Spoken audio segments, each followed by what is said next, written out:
mentioned the president is very focused on the response there.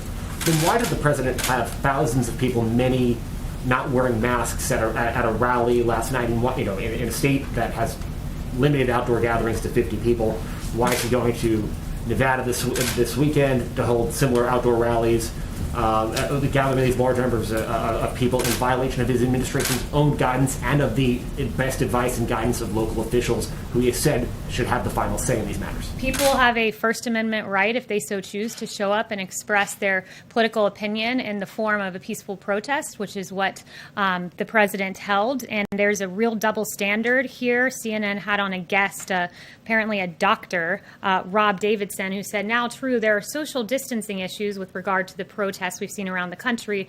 However, this is a public health crisis. They are marching against systemic racism. So if you're allowed to march in aggregate in those protests, you are also allowed to show up at a political rally. You have a First Amendment right in this country.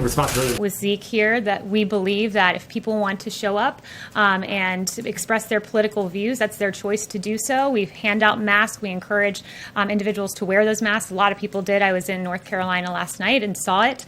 We give out hand sanitizer, but at the end of the day, if you want to join a peaceful protest, you can do so. And there's no reason, just like the protests we've seen in the streets, you can't show up and express your political view at a rally. Yes. Haley, can you give us some understanding about why the president agreed to sit down with Bob Woodward for 18 interviews when his first book about the administration was so deeply critical? Because he's the most transparent president in history. Today, President Trump was nominated for the Nobel Peace Prize in recognition of his work in brokering an Israel-United Arab Emirates peace deal. It was a historic deal and the first such deal in over 2 decades. This is a hard-earned and well-deserved honor for this president. President Trump's foreign policy will always be one of peace through strength, and that is what the American people are seeing abroad.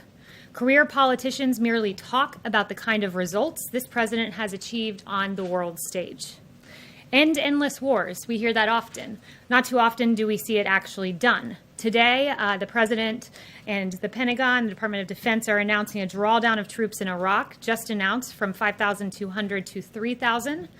We are getting our allies to pay their fair share. Now 9 NATO countries are meeting their 2% spending obligations. We've secured better trade deals for the American worker. President Trump negotiated the USMCA, the U.S.-South Korea deal, ended the Trans-Pacific Partnership, brought back manufacturing jobs. President Trump has stood up to China. The Phase 1 China deal, also tariffs to hold China accountable, and actions to block Huawei.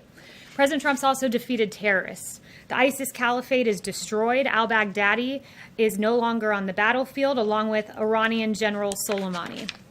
In addition to these priorities, President Trump has made peace a cornerstone of his recent foreign policy efforts.